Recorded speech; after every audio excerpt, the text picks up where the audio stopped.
É, para mim, uma alegria ter você nessa live de hoje, falando de storytelling e falando para esses profissionais, que são os profissionais da área da saúde, né? Que a gente fala tanto que eles estão na linha de frente, fala tanto deles, principalmente nesse momento de pandemia, e poder fazer uma live dando essa atenção especial para esses profissionais, para mim, isso é muito especial.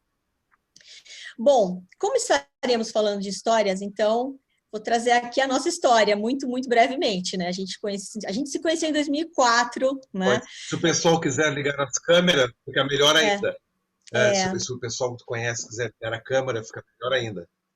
Porque, do contrário, na minha tela aqui, eu só vejo a propaganda ali que ficou do lado e eu não vejo, e só vejo os meus amigos, né? Então, eu vou falar para a Regina e para a Nocilene.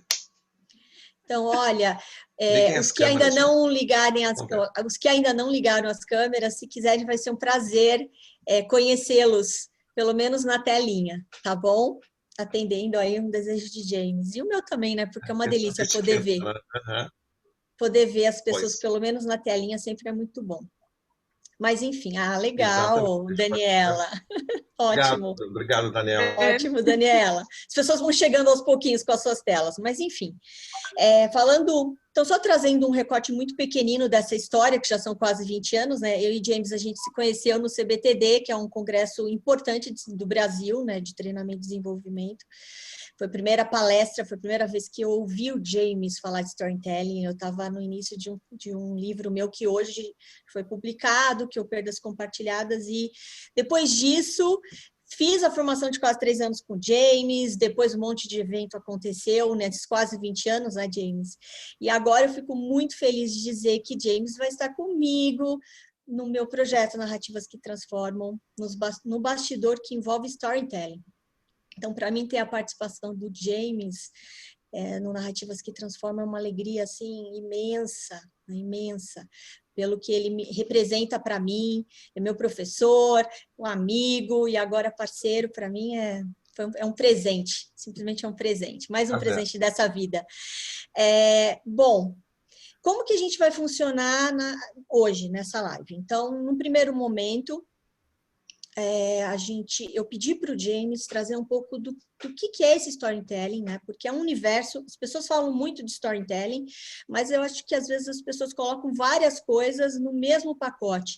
Então, acho que tornar mais claro do que a gente está falando, então, eu acho que principalmente por uma área que não necessariamente tem tanta familiaridade com storytelling, né? Então, eu acho que isso é bastante importante, começar desse ponto do que a gente está falando, afinal, né? Do storytelling. Então, eu pedi para o James trazer um pouco desse chão e, a partir desta exposição do James, aí a gente vai cocriar aqui na live. Aí é um momento que eu vou trazer perguntas, vocês vão trazer perguntas para estar compondo esse saber. Né? Então, assim, aproveitem esse momento especialíssimo com James para perguntar realmente, assim, quando eu disse lá no meu post, se um dia vocês estivessem diante de um profissional top em storytelling, que pergunta vocês fariam?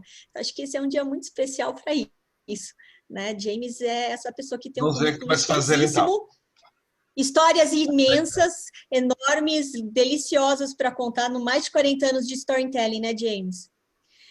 Você tem muito tempo. Dos meus 65 anos, são 40 agora, faz 41 anos e alguns meses, tá? Eu comecei com 20 e poucos, então faz tempo.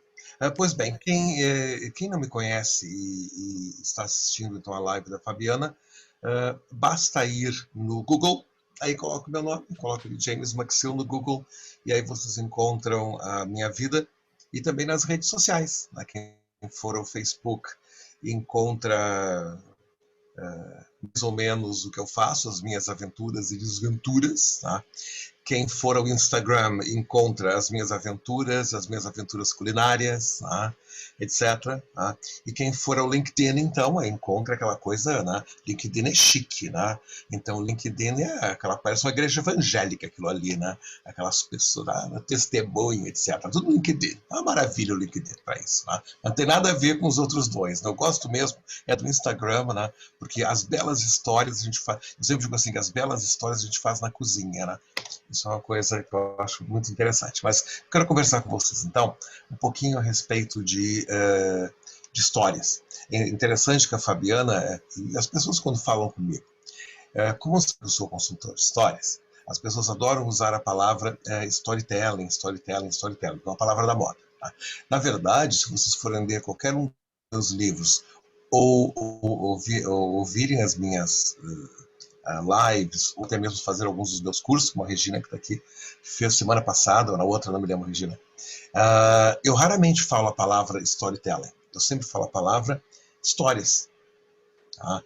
Eu prefiro não usar o neologismo. Pelo seguinte, gente, tá? Não importa a nossa profissão, ou, digamos assim, a nossa posição na vida. Todos nós estamos sempre circundados por histórias. Só eu quero dar um passo atrás. Né? Eu quero mostrar para vocês por que, né, que a gente está sempre ladeado, pelo menos, de histórias, envolto em histórias. Primeira coisa, histórias, elas são naturais a todos nós. E por que histórias são naturais a todos nós? Porque as histórias, elas refletem como nós, ou nosso cérebro, vê a existência. Tá? Então, na verdade, as histórias, elas têm dentro de si uma estrutura muito simples. Tá? Há um nada, tá? Literalmente, tá? Uma pré-existência, tá? E nós somos expelidos daquele nada. Tá? E aí nós vivemos uma aventura, que significa assim, descobrir coisas, enfrentar obstáculos, tá? E assim vai a nossa vida inteira. Conforme a gente vai passando por poucas e boas, enfrentando micos e solucionando problemas, etc., nós vamos adquirindo experiências. E aí chega um ponto que essas experiências começam a se tornar um legado. E aí chega um ponto que nós começamos a ficar mais espertinhos, tá? Porque começamos a colocar experiências na nossa cesta. E aí então está na hora de a gente voltar para casa, voltar para o nada. Tá? E aí o que a gente faz com esse legado? Ou a gente deixa o legado, tá? Ou, dependendo da crença da pessoa, ela leva aquele legado para o nada, leva aquilo para o outro mundo. Tá? Então, basicamente, as histórias elas refletem o nosso jeito de viver. Tá? A gente não sabe por que a humanidade existe realmente nessa parte do universo, ainda é um mistério, mas o que a gente sabe, né? Que a gente tem essa ideia de que não existia antes, passou a existir, essa existência é um enfrentamento de vicissitudes, isso nos dá uma experiência nos leva a legado e a gente faz alguma coisa com o legado, ou leva, imagina que leva, ou deixa o legado. E isso é estrutura, gente, de todas as histórias. Tá? Isso vale para quando a gente vai contar uma história de marketing, se a gente vai escrever uma história, se a gente vai fazer um filme, qualquer coisa. Falou em comunicação, a gente tem que contar uma história e a história sempre vai desse círculo. É quando eu digo alguma coisa assim, vizinha, não sei se a senhora sabe. No momento que eu disse isso, significa a vizinha não sabia. Ou seja, eu imagino que ela não sabia, então ela estava no nada. Tá? Então eu digo, vizinha, não sei se a senhora sabe, eu estou parindo do vazio. Ela está sendo lançada dentro de uma história. E aí, então, eu começo com a história, chega um ponto que ela sabe. Eu digo assim, bom, né? E agora, então, que a senhora sabe, né? Eu tenho um bom dia, né? Não conte para ninguém, ou conte para todo mundo, etc. E vai para casa. Você deixa o legado e some no nada outra vez. Né? Quando a gente vai fazer um texto de marketing, ou vai falar de si mesmo, quiser numa palestra, usar uma história, né? É a mesma coisa. Olha, o nada, por exemplo, numa palestra, a pessoa vai dizer, olha, na semana passada, eu encontrei a Fabiana, ou seja, ninguém sabia, e agora sabe, então pari para dentro da história. E a partir dali, as aventuras, agora que eu encontrei, o que eu vou levar disso, qual a mensagem, etc. Logo depois, volto para o nada. Então, ou seja, a nossa vida inteira ela pode ser vista como uma história, assim como a gente pode ter a cada minuto da nossa vida entendido como uma história. Então isso, em síntese, né, é o que é uma história. São as estruturas de todas as histórias. A partir daí, então, a gente vai aplicar na área em que necessitemos aplicar a comunicação, o melhor tipo de comunicação, por meio de histórias. E é isso, Fabiana. Eu queria até que você trouxesse para a gente, James, quando a gente, até a estrutura, trazendo, continuando ainda nesse bastidor da composição das histórias, né? Porque as pessoas, elas acabam se vinculando muito mais a histórias de entretenimento, quando a gente pensa em histórias, em contação de histórias, ou até mesmo no storytelling. Normalmente, a primeira coisa que eu acho que as pessoas acabam associando, né, de bate-pronto, é na história de entretenimento. Então, assim, e que aí eu penso que é legal, de repente, você trazer um pouco assim, aquele personagem, E há uma porque... razão, eu só vou esclarecer isso que é muito interessante. Por que as pessoas associam histórias com entretenimento? É que é verdade. Tá? Toda história é um entretenimento. Tá? Porque as histórias, elas existem para encantar. Isso é uma coisa sublime. Tá? As histórias, sobretudo, existem para, repito, encantar. As histórias mesmerizam, as histórias hipnotizam. O que nós vamos fazer com a pessoa que hipnotizou-se com a nossa história, ou seja, que agora eu consegui ligar o meu cérebro a ela, é que vai variar. Tá? Agora, realmente, as pessoas não estão erradas quando associam com entretenimento. Tá? Porque o entretenimento, ou seja, ter entre duas coisas, né? Entre o estar ali, né? O ter. Né? E é bem isso, a história cria pontes, a história liga, a história encanta, mesmeriza, hipnotiza, nos deixa... Tá? E a partir dali, então, nós vamos fazer alguma coisa com a história. Porque a Agora, história vale para tudo. tem a questão do... Porque, assim, né, até para você falar um pouco também, que não necessariamente todo mundo tem muito de bate-pronto, né? Todo mundo que vai estar assistindo ou agora ou depois a live, assim, a composição de fato de uma história, né? Então, quando a gente coloca o que as histórias, os elementos chaves que não importa então o objetivo, né? Da onde que a gente vai estar utilizando, mas o que não dá para pensar numa história faltando um pacotinho de elementos. Então, por exemplo, Não, é o contrário. o Na verdade, é o personagem, contrário, Fabiana. o dilema. Tá, não, a gente chega lá. Não, mas não, aí vai depender. Porque o que acontece é o seguinte, né? Por exemplo, assim, o que eu falei agora é um conceito geral de Tá? história. Sim. Tá? Mas por isso que eu falei assim, tem uma utilização da história. Tá? Porque eu digo assim, eu vou mesmerizar alguém, vou hipnotizar. Hipnotizar para quê? Encantar para quê? Ou seja, as histórias, elas são um mecanismo, um instrumento, como falei, uma ponte, um ligar de cérebros. Tá? Então eu preciso ter uma razão para contar uma história. Eu sempre digo assim, olha, né, se não tiver nada para dizer, tá, é melhor ficar de boca fechada. Tá? Então, ou seja, quando a pessoa vai contar uma história, porque ela quer mudar o mundo, ela quer transformar alguém, transformar alguma coisa. Tá? Então, tá? Agora sim, quando a gente pensa, para que eu vou contar uma história? Então, isso vale para tudo. Tá? Então, por exemplo, agora eu estou aqui na Escócia, trabalhando na área de audiovisual, né? de produção de filmes, etc. Tá?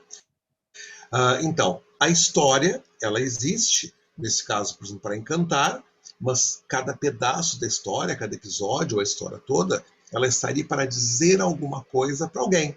Tá? Então, se alguém quiser vender banana, para que eu vou contar minha história? Para vender banana. Tá? Se alguém quer que comprem o teu serviço de massagens, tá? Então, para comprar o serviço de massagens. Tá? Então, sempre a história tem que ter um propósito. Para quê? Dependendo do propósito, tá? É que então eu organizo o tipo de história. Tá? Então, por exemplo, quando tu falavas no personagem, né? Quando a gente, por exemplo, tem a ver com entretenimento, né? Então, na área do entretenimento, sem dúvida, as histórias, elas estão baseadas num personagem, o que é muito interessante hoje em dia, quando a gente pensa em personagens, por exemplo, para o cinema ou para uma empresa de streaming, tá? O personagem ele tem que estar pronto para vender alguma coisa, para chamar atenção para alguma coisa, etc. Tá? Mas a gente pode fazer isso, por exemplo, em marketing. Então, tem um personagem que consome determinado produto. Mas nem sempre a história precisa ter um personagem que seja visível na história. Tá? Então, a Regina, por exemplo, estava fazendo a certificação internacional em Storytelling. Tá? Então, para eles, eu mostrava, por exemplo, que nós podemos ter o personagem que está contando a história na primeira pessoa, ele está vivendo a história, ele está vomitando a história enquanto vive. Um personagem que viu alguma coisa acontecer e depois relata, né? Ou o que está acontecendo, ou o que já aconteceu, tá? Ou até mesmo pode estar imaginário e contar o que acha que vai acontecer. Tá? E depois nós temos, a grosso modo, um terceiro tipo de personagem, que é aquele que está fora da história. É aquele que, porque a gente chama de personagem quem sofre a história. Tá? Aquele que vai na carne sentir as consequências da história que está sendo contada. Então, por exemplo, quando a gente escreve um livro de autoajuda, tá? Vamos desencravar unha, um exemplo que eu dou, desencravar unha 7 passos. Tá? Então, eu não tenho a minha unha encravada mais, até poderia ter tido. Tá? Agora, se eu ficar no meu livro contando a minha historinha, a minha experiência de ter a minha unha encravada, ela não é um bom livro de como desencravar unha, só serve para fazer propaganda de uma pessoa que diz, olha, eu sou um super desencravador de unhas, e aí o leitor diz assim, bom, eu estou a 7.000 quilômetros desse desgraçado, o que me adianta? Ele não vai mesmo desencravar a minha unha, não dá em nada, né? Agora, se eu escrever pensando na pessoa que vai comprar o livro, bom, agora eu falo com ela. Então, eu vou dar as instruções para que ela possa desencravar as suas unhas. Tu falavas, por exemplo, em profissional de saúde. Tá? O profissional de saúde faz isso, ele precisa contar histórias cujo personagem está normalmente fora da história. Porque o médico, o enfermeiro, né, ele não sofre o outro. Tá? Então, o parâmetro para a gente contar histórias na área da saúde, principalmente na área das instruções, tá, é totalmente diferente, aparentemente, né, é totalmente diferente da área do entretenimento. Só quando a gente vê a estrutura geral de uma história, a teoria de histórias, bom, aí é a mesma coisa, porque história é história. Tá? Agora, na hora de um profissional de saúde contar uma história, ele não vai ficar contando como se fosse contar o Chapeuzinho Vermelho, tá? Porque o personagem raramente vai estar dentro da história. Tá? Claro, mas aí quando um profissional de saúde vai relatar um case study. Bom, um case study é uma peça de entretenimento. Aí o case study, como se fosse a história dos 3 porquinhos. Não há problema nenhum. Né? Agora, se ele vai usar histórias para transformar alguém, tá? Bom, essa transformação é feita com um personagem que seria um você, um tu. Ele está fora da história. Então, na área da saúde, foge completamente, ao menos na estrutura visível, aquilo que a gente vê na área do entretenimento, na área da literatura, etc. O personagem está fora. Tá? Eu repito, é quem está com a unha encravada é que está sofrendo. Não é quem está falando sobre a unha encravada. Tá? Então, hoje à tarde, por exemplo, a gente estava no set de filmagem e uma senhora, porque aqui teve esse problema do Covid, etc., que felizmente está passando. E ela me dizia o seguinte, que ela começou a conversar sobre um quisto, um tumor que ela tem agora no útero. Tá? E aí, então, por causa da Covid, deram alguns hormônios, alguma coisa assim, tá? Eu não entendo de medicina, gente, tá? E deram alguns hormônios para aguentar um pouco, até para fazer cirurgia, etc. Tá? Então, ela estava me falando da preocupação dela. Tá? E aí, então, veio um colega que entende um pouco mais disso e falou, minha esposa também passou, etc. Então, ele começou a falar coisas para acalmar aquela terceira pessoa. Então, a pessoa que estava se acalmando, a pessoa que estava sofrendo, que está com o tal do, quer dizer, um possível tumor, etc., é a outra. Não era eu, nem era o outro. Então, na verdade, quando esse colega começou a falar, quando ele falava da esposa, ele estava usando uma estrutura clássica de entretenimento. Mas depois, quando ele começava a dar as instruções do que pode ser feito, etc., não, aí ele está falando com você. Não é uma estrutura clássica de entretenimento. Ele está falando para um personagem que está fora da história.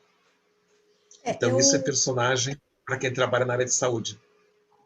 Inclusive, eu queria voltar só fazer um recortezinho com você agora nisso, porque assim, acho que é muitas vezes eu ouvindo, né, pessoas profissionais que não trabalham em empresa, ou têm o seu próprio consultório, são profissionais autônomos na área da saúde e tal, às vezes ainda fica um pouco abstrato, vamos dizer assim, a utilização do storytelling nessa questão do como ferramenta mesmo, como um suporte, ou como um caminho. Aí, na verdade, o que eu acho que seria bacana também falar, bom, no entretenimento, né, não que dentro de empresa ou dentro do hospital você não vai estar usando também essa estrutura, uma coisa, assim, mas é mais para mudar um pouquinho. Não, histórias criam imagem. Sim. A história cria uma imagem. Tá? Então, se tu tiveres que comunicar uma imagem, tá? Tu precisas de uma história. Não há como. Como que um médico ou qualquer outra pessoa, tá, vai se comunicar com a outra, criar uma imagem no cérebro da outra sem usar história? Não dá. Sim. Na verdade, a pessoa vai dizer assim, mas aí eu vou então te mostrar uma fotografia, a fotografia diz mais que 1000 palavras. Bom, uma foto, sem dúvida, ela conta uma história. Ela conta uma história estática. Tá? Mas eu posso mostrar um videozinho. Né? Tá bem, ele conta uma história em audiovisual, que está em movimento, mas ainda assim nós vamos precisar do complemento humano. Então nós não temos como escapar de contar uma história. Sim. Não há como, porque as histórias são isso. Eu achei bacana você dar esse exemplo dessa pessoa conhecida, que você falou, você dividiu em 2 momentos, né? Você falou, bom, primeiro ele empatizou, vamos dizer assim, primeiro ele se aproximou dessa pessoa que está com esse problema, né, com essa doença, ele trouxe uma experiência pessoal, então, na verdade, nesse momento, você falou, ele esteve no universo do entretenimento, né? No sentido do ficcional. Isso é totalmente entretenimento. Quando ele contou o caso da esposa dele, quando a gente conta um caso, aí pode ser qualquer coisa. Por acaso ele contou um caso de doença da esposa, podia ter contado do cachorro, podia ter contado uma viagem que ele fez. Né? Isso é só entretenimento. Então, isso foi realmente 2 momentos. Né? E depois, quando ele passou a dizer, olha, assim ela fez, assim que se faz, esses são os passos. Né? Bom, agora sim, ele está falando direto com quem sofreu. Então, o entretenimento foi para encantar, foi para a pessoa prestar atenção. E aí teve o outro momento da comunicação mesmo, ó, que transformou, o que transforma. E aí, na tua opinião, nesse segundo momento, né? Nesse segundo momento, que também houve, né, uma história, você percebe que estrutura, aonde que mudou, né, dessa primeira parte que você está chamando que foi chamado de entretenimento com a segunda parte? Aonde você acha que foi a chavinha? Em que parte da segunda que mudou, na tua opinião? A história são histórias não mudam, tá? Mas há coisas que, por exemplo,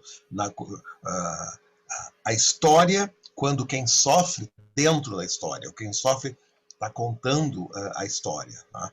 Então, o personagem fica claro que não é quem está nos ouvindo. Quem está nos ouvindo vai empatizar com o personagem. Tá? Na segunda parte, não. Tá? Na segunda parte, eu estou falando com o personagem. Então, ele não tem que empatizar com ninguém, a não ser com si mesmo. Tá? Então, essa já é uma imensa diferença. Tá? No primeiro caso, eu conto a respeito de um personagem que sofria, que precisava resolver aquele problema. Ou seja, tinha um problema e buscava uma solução. Tá? No segundo caso, claro que eu estou falando, digamos, com um personagem que tem um problema e está buscando uma solução. Só que ele está ali, eu estou conversando com ele, eu estou dando as instruções para que ele solucione. Não é dizendo assim, olha, fulano, né, queria tal coisa, passou por tais problemas, e aí enfrentou dessa maneira, e aí então conseguiu resolver, etc. Não, isso até dá um ânimo, tá? Ou seja, mesmeriza, tá? Mas não resolve o problema. Tá? Agora, no segundo caso, não. No segundo caso, resolve o problema. Porque vai dizer assim, ó, come beterraba que teu mioma desaparece. Então tá, vou comer beterraba. Estás falando com o personagem, a reação dele é ali, é naquele momento, é ao vivo, em cores. O profissional que lida com o outro para negociação, para comunicar alguma coisa, ele tem que entender como funcionam as histórias para transformar o outro ali. Tu não pode transformar o outro depois. Tá? Nós não vivemos de case studies. A gente vive case studies numa empresa. Tá? Vamos ver então como é que fulano fez. Tá? E isso também, eu pessoalmente acho isso uma falácia. Tá? Ficar olhando como é que o vizinho fez e acha que ele vai fazer igual. Não vai. A vida é inédita para todos nós. Tá? A vida é uma barbaridade. Né? Mas tudo bem, tem essa tradição do tal do case study. Agora, no caso da saúde, tá? Imagina, a Regina está com problema, tá? E aí eu começo a falar do problema da Fabiana. Sim, mas o que a Regina tem a ver com o problema da Fabiana? Nada. Ela quer resolver o dela, eu tenho que falar com ela. Ela é a minha personagem e está fora da minha história. Eu vou ajudá-la a viver aquela história naquele momento. Então, num caso, ela é plateia e no outro ela é a atriz. Então, essa é a grande diferença entre a história de entretenimento e a história, digamos, para um profissional de saúde. Já que as coisas acontecem... O protagonista é o cliente. Já que as coisas acontecem, então, trazendo essa questão do profissional da saúde, que ele está ali, ele está diante do paciente, né? E tudo está acontecendo naquele momento, né? E a história tem que acontecer naquele momento. Como você mesmo disse, não é depois. Porque a história que eles estão co-criando juntos está acontecendo agora, né? Ali, né? E aí, eu penso que, assim, eu penso que se o profissional da área da saúde já tiver esse olhar de uma estrutura básica, né, no sentido assim, tá bom, para esse tipo de atendimento, qual que é o propósito? A minha história, ela tem que... Qual que é a mensagem da minha história? Qual que é a... E aí eu estou falando mais... Eu estou falando mais de estrutura, sabe assim, no sentido de... Eu sei disso. Tem uma coisa aqui. Tá? Quando a gente fala assim, profissional da área da saúde, tá? A gente não está dizendo muita coisa, porque é uma coisa muito geral. Tá? Qual é o profissional da área da saúde? Né? Por exemplo, hoje, quando fui tomar a minha vacina, tá? Havia uma senhora, tá? Que a gente entrava ali, ela desinfetava tudo com um spray. Ela é uma profissional da área da saúde. Tá? Será que é com ela que estamos falando? Tá?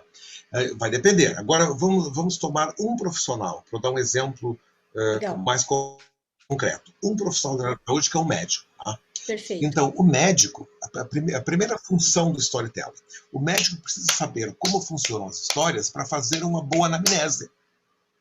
Porque a dona Regina Guimarães, ela diz 1000 coisas. A história dela dá tiro para tudo que é lado. E ele tem que saber como é que ele vai alinhar uma história. Tá? Porque, ou seja, se ele não alinhar uma história, ele não consegue compreender o problema. Tá? Claro que eu entendo perfeitamente, amigos meus médicos dizem assim, mas James, assim, eu olho, não precisa nem fazer anamnese, eu já sei. Tá bem. Tá? Só que isso é exceção, a maioria das pessoas precisam fazer anamnese. Até legalmente falando, aqui no Reino Unido, tem que fazer anamnese. Né? E logo depois, então, ele tem que falar com aquela pessoa que passou pelo processo de anamnese. Ou seja, então, primeiro ele tem que saber como funcionam as histórias para montar a história na cabeça, para ver quais elementos estão faltando na história, para elicitar, para chamar, para garantir que a dona Regina completou a história dela da melhor forma possível. A partir daí, então, aquela história formada na cabeça, ele vai lá e agora ele vai ter que comunicar. Então, primeiro, ele criou uma ideia, contaram-lhe uma história com contato de Chapeuzinho Vermelho. Agora ele sabe todos os parâmetros. Agora, então, ele vai lá e ele vai conversar com quem contou a história, com o narrador da história. Então, o narrador passa a ser o protagonista.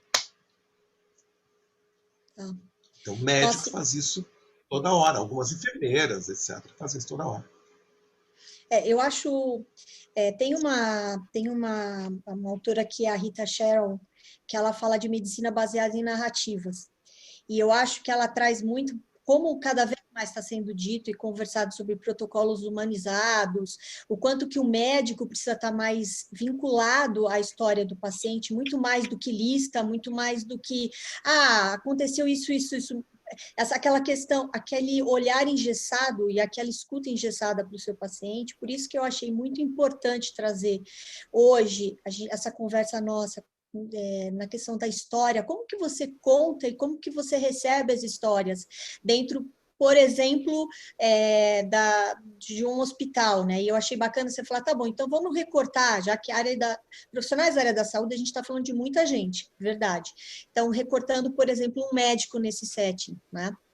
E aí, até também pensando nessa anamnese, olhando essa história de um jeito diferente. Porque se tudo acontece naquele momento, ou principalmente naquele momento onde ele está, de repente, com aquele paciente pela primeira vez, e talvez nem vai vê-lo de novo, às vezes nem vê, né? Dependendo, né? Se é um PS, enfim, de repente nem vai ver.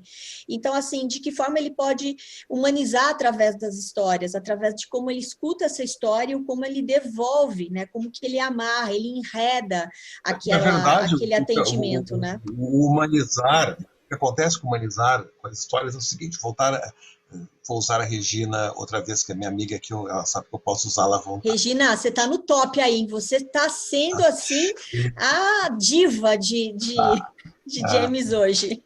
Exatamente, eu não posso. Não, posso usar a Rosemary também, que é minha amiga. A Rosemary vai adorar ser usada também. Mas vou usar a Regina, então. Voltar à história da Regina, né? Então, o que acontece? A dona Regina chegou para me falar lá dos problemas de saúde dela, tá? E eu preciso... Como é que eu humanizo? Tá? Quando ela dá tiro para todo lado, e eu a ajudo a estruturar a história. Então, quando ela mesma passa a compreender o problema dela, ela começa a se compreender como protagonista da própria história dela, ou seja, no bom sentido da palavra manipular, né, eu manipulei, eu ajudei, eu trabalhei com a Regina para ela compreender a sua própria história. Não tem nada mais transformador e humano do que isso, do que ajudar alguém a compreender a sua própria história. Porque, por exemplo, assim, o médico não cura. Quem se cura é o paciente. Então, esse tipo de coisa, a primeira coisa que o storytelling faz é isso, né? É ajudar um profissional como um médico, um dentista, etc., um enfermeiro, a ajudar a estruturar a história da Dona Regina. A Dona Regina, ela vai para casa para tratamento paliativo e feliz. Porque alguém ouviu a história dela, alguém entendeu. Tá? Porque como é que a gente sabe que alguém entende a nossa história? Tá? Quando a gente diz, não, ele entendeu.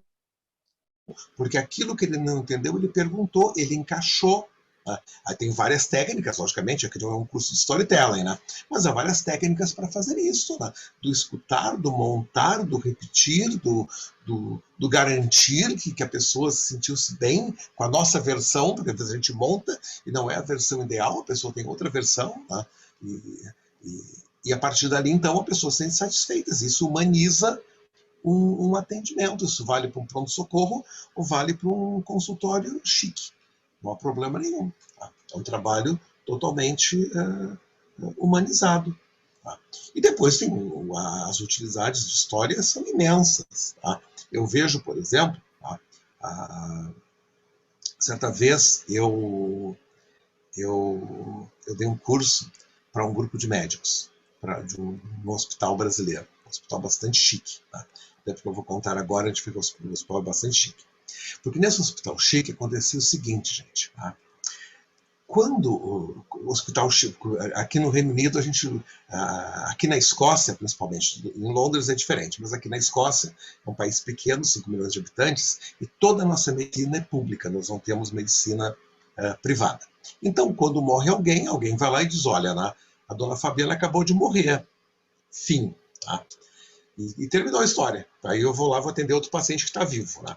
Mas no hospital chique, americanos, brasileiros, etc., né? Morre alguém, tá? E chegavam lá para os médicos assim, vou te processar, vou te tirar até o teu último real, vou processar esse hospital. Aí a pessoa que morreu tinha 93 anos, tá? E câncer generalizado, mas gente rica não morre. Tá? Então havia sempre um enfrentamento, como é que morreu, né? Então, em vez da pessoa abraçar o médico, dizer muito obrigado pelo tratamento, né, do moribundo, não, eu vou te processar, vou criar um problema para ti. Tá? Então eu peguei esse grupo de médicos, tá, para a gente reverter esse tipo de histórias. Tá? Então, na primeira fase do treinamento, tá, nós trabalhamos o ouvir histórias. Tá? E, literalmente, hoje nós começamos a falar, Fabiana, sobre histórias de entretenimento. Tá? Eu comecei a ajudá-los a ouvir e a compreender histórias de entretenimento. Tá? Devia haver assim, uns 30, 40 médicos. Tá? Nenhum deles, zero, tá? Ao ouvir a história dos 3 porquinhos, que é uma estrutura muito mais simples, por exemplo, do que a conhecida, tá? Eles não conseguiam extrapolar da história a estrutura. Ou seja, eles não faziam isso porque não estavam habituados a ouvir histórias. Até porque as pessoas têm uma mente supostamente mais científicas, etc. Eles não conseguiam extrair a estrutura da história. Tá? Então, primeira fase, ouvir histórias de todo tipo, tá? Para conseguir extrair de histórias já prontas e bem elaboradas, bem feitas. Tá? Logo depois, nós tivemos uma segunda fase do treinamento, que foi como extrair pedaços de histórias, que a gente chama em inglês de chunks, tá? Assim, pedacinhos aqui e ali, né? Tijolinhos de história, e a partir dali, então, começar a montar uma história e solicitar da pessoa aquilo que falta, que é para completar. Então, aí vai conseguir completar uma história. Na terceira fase do treinamento, eles eram capazes de ouvir, tá? Completar uma história, não quero completar em termos de anamnese, porque aí um bom médico, quer dizer, até manda fazer um exame de sangue e está ali o problema. Tá? Mas não, questão humana, humanizar mesmo, tá? Fazer uma anamnese humana, tá? Para a pessoa se sentir bem, sentir-se contemplada, etc., até porque é um hospital rico. Vai lá, outra fase, né? Como é que eu vou montar essas histórias? Tá? Depois, tá? Como é que eu vou, então, usar essas histórias na comunicação? Tá? E aí, numa quinta ou sexta fase, é que nós entramos no como relatar essas histórias, tá? Para os familiares, ou que seja lá, os procuradores da pessoa que faleceu. Então, ou seja, tem todo um processo que começa no escutar até ele ser capaz de enfrentar uma pessoa que vai dizer assim, eu vou te processar até o último fio de cabelo, porque o meu bisavô, dono da tal da empresa, morreu com 93 anos, afinal de contas ele tinha um câncer generalizado básico. Ninguém morre disso. Quer dizer, não morre na família dele só. Né? Mas, então, a partir dali, então, nesse caso eram só médicos, eles tinham controle das estruturas da história. Então, vários truques que a gente usa para fazer isso, né? E deles entender a estrutura e dizer assim, então, né? O que te leva, tá? O que leva você a achar que esta era a posição do seu bisavô na vida. Tá? Justifica isso para mim. Ou seja, justifica para mim, sim, vai contar uma história. Tá? Então, ou seja, como eles dominavam as estruturas da história, eles podiam enfrentar aquela avalanche, tá? Destruindo as histórias que vinham para eles, tá? Destruindo uma história de processo. E é interessante porque foi uma coisa bastante longa, tá? Alguma coisa como 6 meses. Tá? E no fim do processo, eram ótimos. Até uma das meninas, na verdade, duas das meninas, mas uma delas, a Maria Luísa, que é minha amiga até hoje, foi uma graça escrever um livro a respeito, né? Porque ela é ainda ginecologista e, e aí não aceitavam mulheres morrer de câncer de ovário, etc. Né? O câncer no seio era uma coisa também muito séria. Né? E, e eu tenho gravações, né, da Maria Luísa lindas, assim, de chegar o marido e dizer, mas ela, né, é que comanda na empresa, como é que eu vou ficar agora, né? Ou seja, a médica tinha que falar de, de legalidades, ela ouvia a história, pegava os pedacinhos, né, remontava para aquela pessoa que estava sendo agressiva com ela. Tá? E aí a pessoa começava a se dar conta de que realmente a Maria Luísa não é responsável por uma doença que é normal. Tá? Mas isso tudo assim são longos processos que começa com o ouvir, depois começa com ouvir e montar, ouvir, montar e manipular, tá? E depois é com o passar, como fazer com que a pessoa se dê conta daquilo, e aí é a parte humanizada de que tu falaste. Eu achei muito É um caminho. interessante você trazer esse teu trabalho, né, com esse grupo aí de profissionais, porque, assim, é muito interessante como que você constrói, né, o entendimento da história partindo de uma, por exemplo, né, você falou dos três porquinhos, mas falar assim, como preparar esses profissionais para o treino, né, do enxergar uma história, ser capaz de ver as brechas numa história, por exemplo, dos três porquinhos, para poder ter esta capacidade de levar esse manejo para a história do paciente que está lá, e Porque que a tudo é a história, mesma exatamente, coisa, né? É. A história dos três porquinhos não tem brecha, porque ela está bem escrita, etc. Né? Mas eu estou falando de Então, mas compreender a o pessoa que tem que está por entender trás, assim, abstrair as estrutura que está por mensagens, enfim. trás. Assim, o que está por Exatamente, trás, o que está por trás, abstrair a né? estrutura que está por trás. É. Então, E quando uma pessoa se especializa em história, no funcionamento das histórias, a pessoa se especializa naquilo que está por trás, como manipular, como fazer, como usar. É quando se tem o tal do conceito de storytelling, né? que seria as histórias sendo utilizadas como um instrumento de transformação. Então, eu transformo o empresário histérico que agora acha que o sogro vai destituí-lo da empresa porque a esposa, quer dizer, a esposa dele, a filha, né, do magnata, morreu de um câncer no ovário, que infelizmente acontece. E ele se salva ou se safa justamente porque tem como organizar a história da pessoa que está na frente dele. Isso não é só, a gente está falando aqui de profissional da saúde, porque é onde tu atuas, mas eu vejo, por exemplo, eu trabalho, por exemplo, com juízes, tá? Para ajudá-los a tomar uma decisão. Tá? Porque o juiz vai ouvir 4, 5, 6, 10 histórias e ele tem que montar agora não vou mais usar a Regina, vou usar a Rosemary, né? A Rosemary matou a vizinha, o juiz não viu, tá?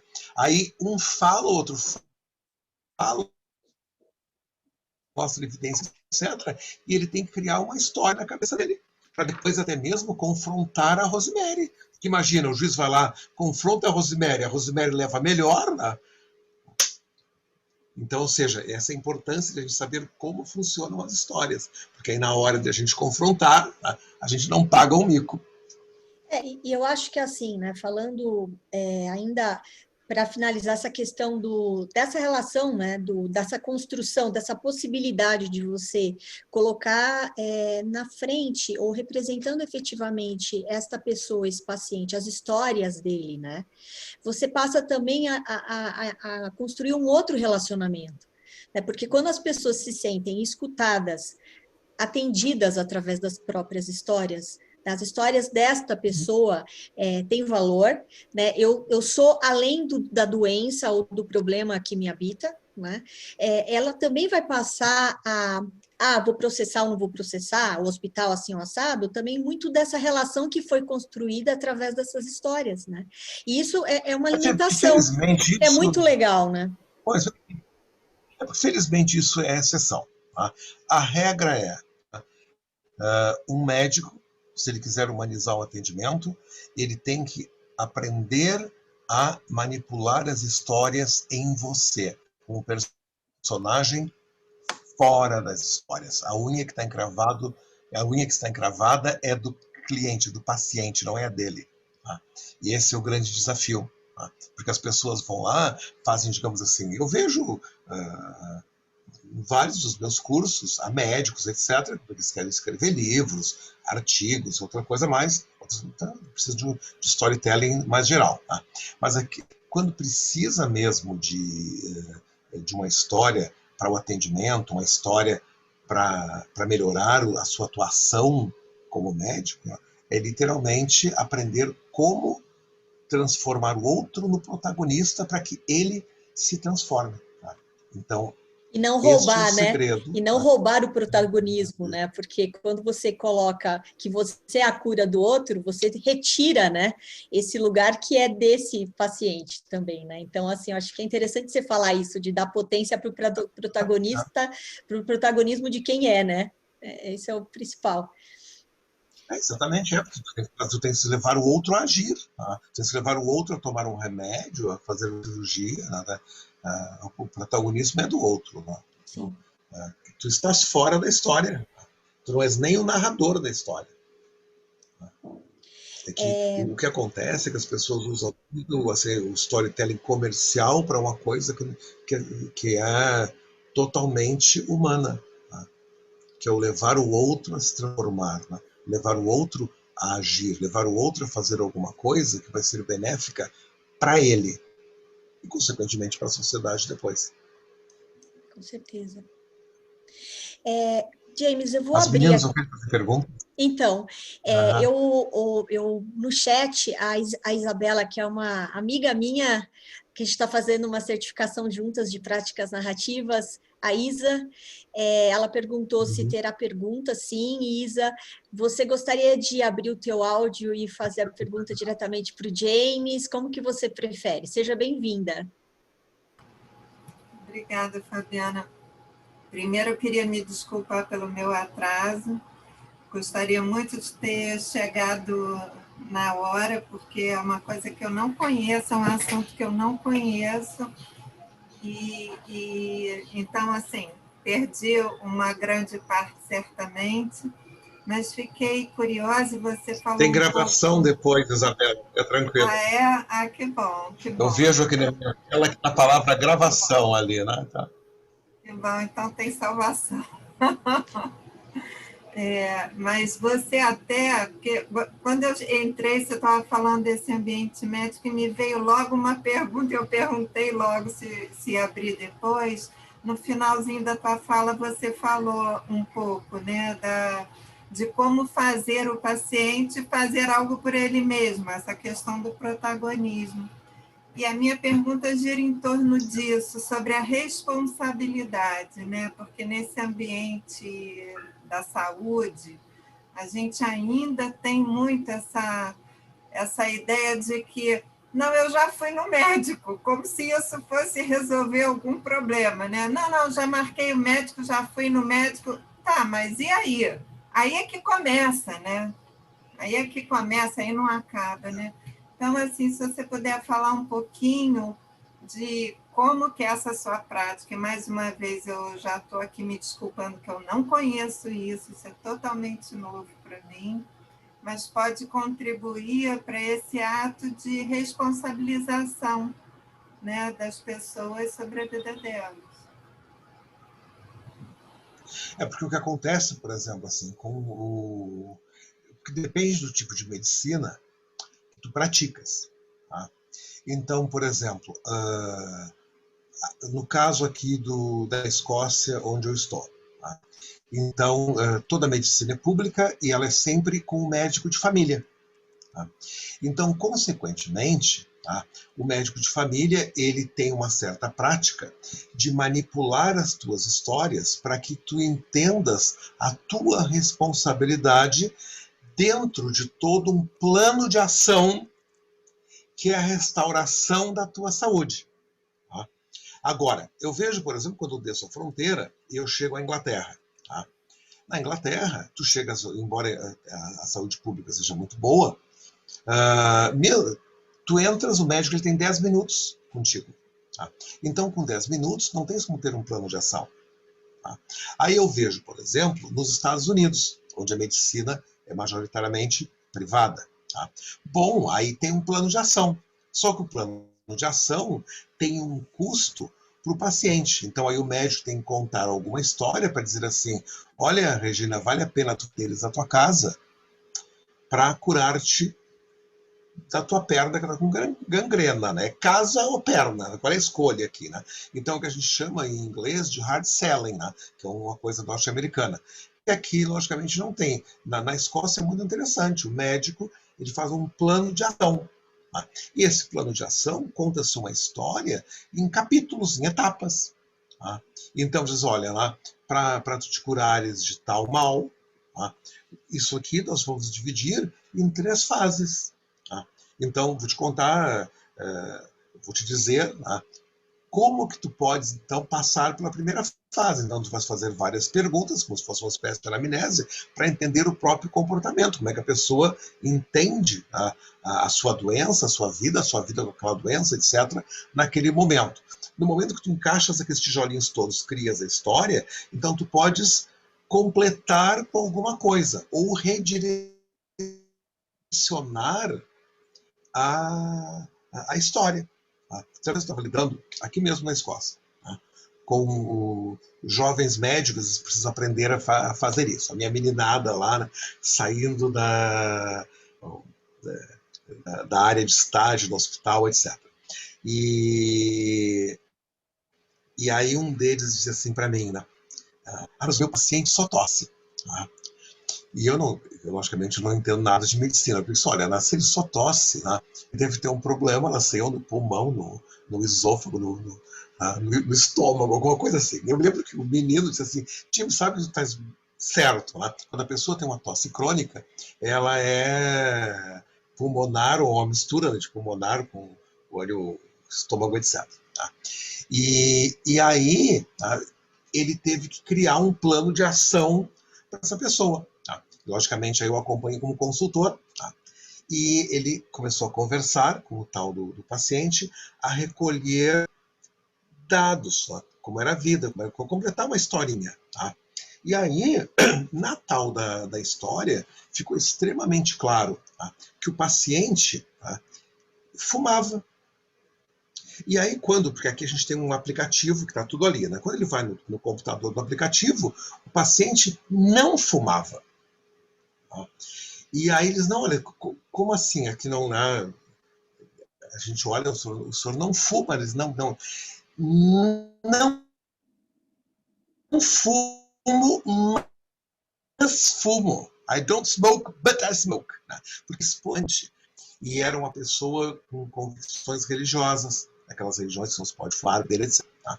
Então, para bem da família, ele não fumava. Então, ele não tinha declarado aquilo. Tá? E aí, uma coisa bastante interessante, tá, é o fato de que o menino, tá, ele começou, então, a tirar não as histórias que estavam frente ao computador, mas ver dele, né, o porquê, o que o levava, tá, a fumar, etc. E aí, na história, ficou claro, tá, de como ele gostava de futebol, ir para o pub, etc., era o que os amigos faziam. E ele não... E ele vem de uma geração que se o amigo faz, tu fazes também, etc. Né? Então, no momento de fazer um plano de ação, o primeiro plano de ação foi, né, olha, né, como é que nós vamos, então, passar por um processo de deixar de fumar?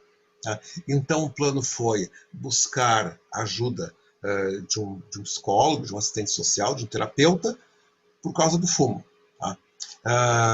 Depois, como ele podia usar um daqueles patches, né, que põe no ombro, etc., tá? E alguma parte do corpo que a esposa não visse. Tá? Ou seja, ajudar a mentir, paciência. Ou seja, começou a montar o plano de ação. Tá? Aí o homem saiu dali feliz da vida, porque queria parar, quer dizer, parte daquela tosse era causada por esse problema pulmonar. Tá? Terminou a primeira parte. Na segunda parte, depois, aquilo acalmou, ele começou a ver o problema, ele tinha uma espécie, uma hérnia, alguma coisa no esôfago, no estômago, alguma coisa assim, que resolveu com um comprimidinho. Não me lembro agora o nome lá de um comprimido que ele tomava uma vez por dia, e aí, então evitava o suco gástrico, se chama aquilo, regurgitasse lá o homem. Né? E aquilo resolveu. Tá? Então o segundo plano foi muito fácil de ser executado. Tá? Quando ele foi para o terceiro plano de ação, tá? Ele já chegou praticamente sem a tosse. Então eles fizeram agora um plano de ação de como viver sem a tosse, como manter-se, etc. Então, sempre ouvindo, sempre querendo fazer, sempre querendo chegar até o outro, sempre transformando, sem julgamento, tá? E ouvindo, montando e levando a pessoa a se sentir o protagonista para dizer. Porque quando a gente se sente o protagonista, a gente vai lá e diz. Mas se a gente se sente acuado de alguma maneira, como a esposa o oprimia, então ele não dizia para a esposa, mas logicamente para o médico, conseguiram fazer um bom plano de ação. Literalmente, criando ou recriando, ou entendendo as histórias vividas por aquele paciente. Isso, claro, nos Estados Unidos teve uma cultura. Eu adorei mas essa depende ideia. Não, adorei essa ideia do médico, ao invés de oferecer uma prescrição, construir um plano de ação com o paciente. Obrigada, então, gente. Muito perfeito. bom. Obrigado, El. Muito desse posicionamento que o James colocou agora. É isso que eu queria, ao responder a Isabela, eu gostei muito desse posicionamento. É isso que eu queria comentar, sabe? A Isabela comentou que foi muito bom, ao invés de prescrever, né? Ele fez todo um trabalho com o paciente. E é o que nós não temos. O James diz que tem lá, onde ele está agora, e é todo o que nós não temos aqui. Né? No Brasil não existe isso, infelizmente. Por exemplo, que eu vi em 2015, Regina, eu tive um acidente muito grave no Brasil. Eu estava no interior do Paraná. Então, eu passei pela medicina brasileira numa situação bastante dramática da minha vida. Né? E aí eu me lembro da utilização dos pronomes, tá? pelo médico, por alguns enfermeiros. Ele chegava a dizer assim, né? Como estamos? Tá? Disse, olha, tu pareces muito bem, tá? Cobrando uma fortuna e rico. Tá? E eu estou aqui assim, né? Todo amassado do meu acidente. Né? Então, como estamos? Tu bem e eu à beira da morte. Né? E ele disse, tu sempre manipulas as coisas, né? Mas agora, se o contrário, a gente tem que cuidar, né? Porque num plano de ação, os americanos dizem muito isso, né? What are we going to do? Não, nós não vamos fazer nada, né? O médico diz assim, vamos criar um plano de ação, o que tu vais fazer? Tá? O plano de ação é teu. Tá? Eu estou aqui para dar o suporte, tá? Para ajudar, para esclarecer, para entender a tua história, né? Para humanizar a tua história, se for o caso. Né? Agora, o plano de ação é teu. Tu elaboras, tu fazes as promessas e tu as cumpres. Tá? Porque a saúde, em última instância, é tua. O Gustavo vai fazer uma pergunta de terminar, então. Escutar as aplicações da história nesse plano de ação narrativo, né? É uma coisa, um universo muito amplo, né? De planejamento a partir das narrativas. É só uma curiosidade, você conta história também de metáforas, assim, ou não? Porque a gente vê storytelling... Não, metáfora sempre associa... Não, o que acontece... Desculpa. A gente vê, às vezes, o storytelling aqui, que chega em livros, sempre ligado a parábolas, a certas metáforas que são contadas nesse universo do como se, não é? Mas, nesse caso, como você está falando, aí a pergunta é, você usa metáforas, você conta histórias também desse tipo dessas narrativas, parábolas e como forma de ação, ou não? Não. A metáfora tem uma razão, tá? Que é o motivar, né? Como eu falei para vocês, né? Quando a gente vai criar uma história, todas as histórias elas têm que ser encantadoras, né? Então, as metáforas, uma narrativa mais fantasiosa, etc., uma parábola, como tu colocaste, né? Uma fábula, né? Ela serve para criar um alicerce. Tá?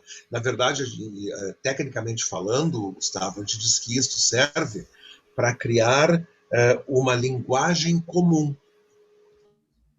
Tá? Porque, por exemplo, assim, né? Vai depender, logicamente, do tipo de atendimento. Né? Mas, se o teu médico te contar uma história, por exemplo, uma parábola, tá? Um médico religioso, tá? Então ele vai lá e ele vai usar uma parábola bíblica. Tá? Digamos, olha, tu estás, digamos, tu és um médico que trabalhas numa casa de repouso ou trabalhas no hospital, numa clínica de tratamentos paliativos. Tá? Então, tu sabes que a pessoa que está ali, o fim está próximo. Tá? Então, tu vais precisar de muitas parábolas, tá? Vais precisar de muitas histórias. Tá? Porque as histórias, como elas encantam, Gustavo, as histórias aliviam. Tá? Porque criam uma história comum entre, digamos, o cuidador ou o médico e o paciente. Tá? Então, depende. Tá? Por exemplo, cuidados paliativos, a gente usa muito mais histórias do que medicamento. Porque, basicamente, dependendo se está com muita dor, uma morfina básica e muita história, é um ser humano que morre feliz. Tá? A gente usa muito isso quando as crianças estão doentes. Porque não adianta dar uma explicação, fazer um plano de ação com uma criança. Tá? Então, se precisa de novo de histórias. Tá? A outra, tá? É quando as pessoas, porque a gente acha assim quer dizer, imagino eu, né, que um médico que tem um atendimento muito rápido, ele só vê o paciente naquele momento. Tá? Mas o paciente está num contexto social, familiar, etc. Tá?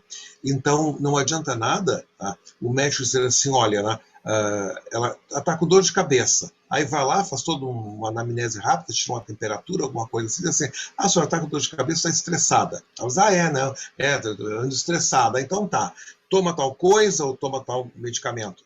Sim, quando ela está estressada, ela quer dizer assim, o meu marido já transou com um prédio, pegou sífilis, tá? E agora, né, passou herpes para mim, que eu não estou dizendo para o doutor, porque eu tenho medo aqui de como é que essa coisa vai ficar, porque ele vai me bater outra vez. Tá? Bom, num caso deste, não é medicamento, precisa de história. Não aqui, minha senhora, te contar uma coisa aqui. Né? Observa assim que herpes não é o fim do mundo.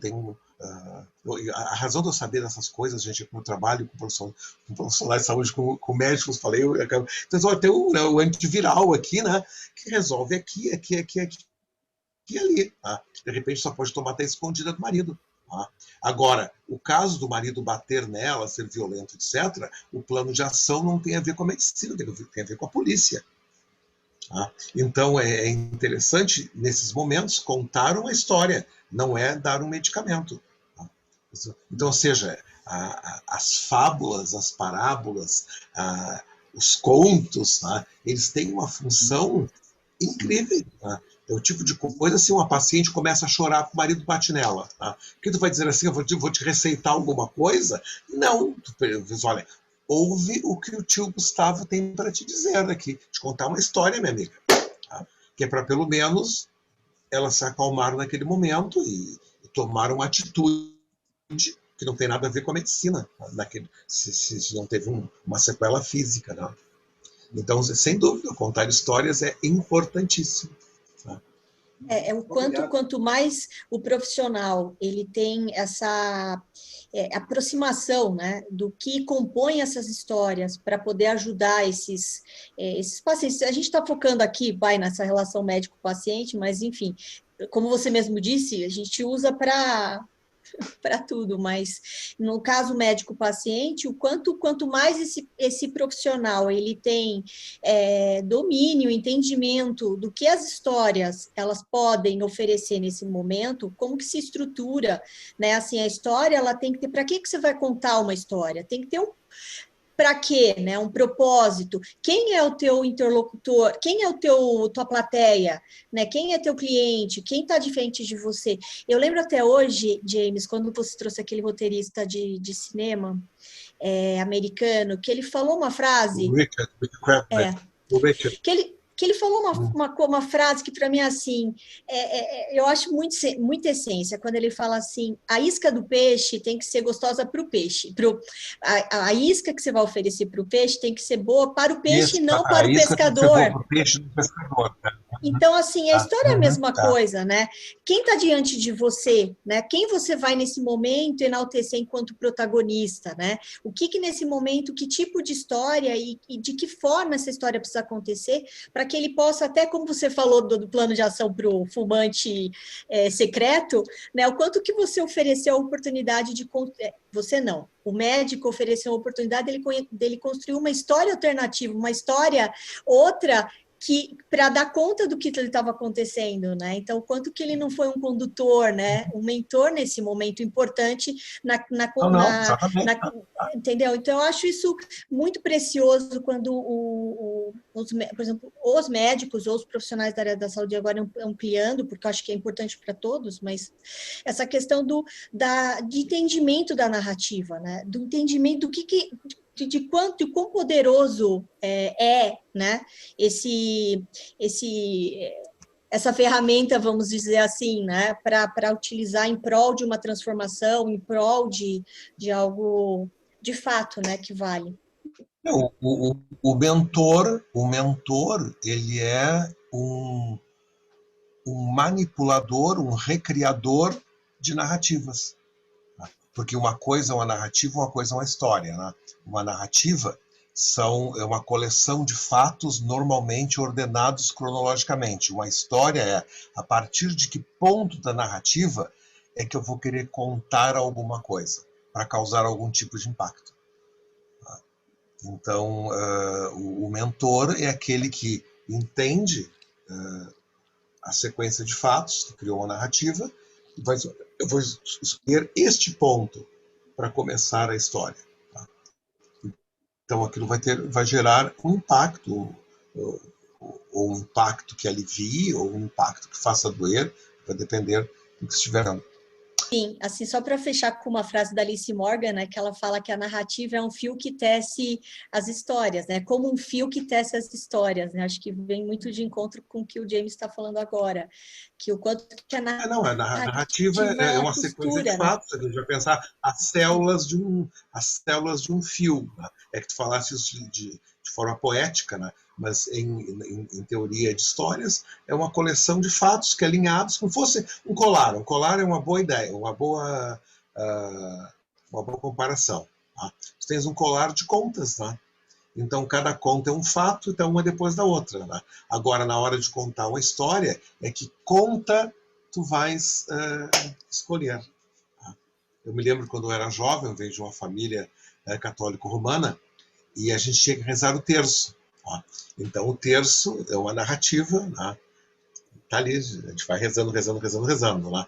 Então, eu fazia o seguinte, quando ninguém estava vendo, porque eu não sou religioso até hoje.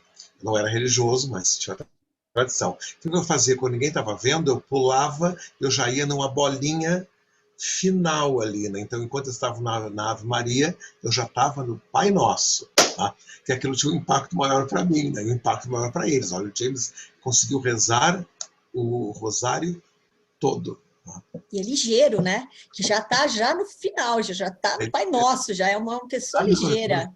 Eu já escolhia a bolinha ali, né? Era a bolinha do Pai Nosso, é direto ali, né? Porque eu preferia ficar segurando a cruzinha, ficar rezando a Ave Maria 10 vezes ali, não sei quantas vezes. Ok, então é isso, gente. Muito obrigado por vocês terem vindo. A Fabiana está gravando, tá? E aí vocês vão ver a gravação. Se quiserem saber mais a respeito de mim, tem o tio Google, que resolve esses problemas na hora. É só colocar James Maxill do Google e lá estou eu.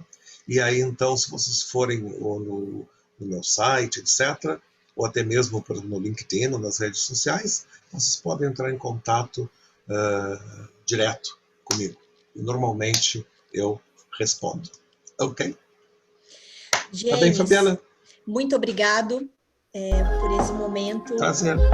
E, bom, gente, em breve também a gente comunica a vocês das próximas datas, da próxima turma lá do Narrativas que Transformam, que o James vai estar comigo. Então, assim, obrigado a todos vocês pela participação. Vai estar gravado, eu aviso quando já estiver lá no site da minha Então, James, beijo para você, obrigado. E, enfim, beijo para vocês todos. até!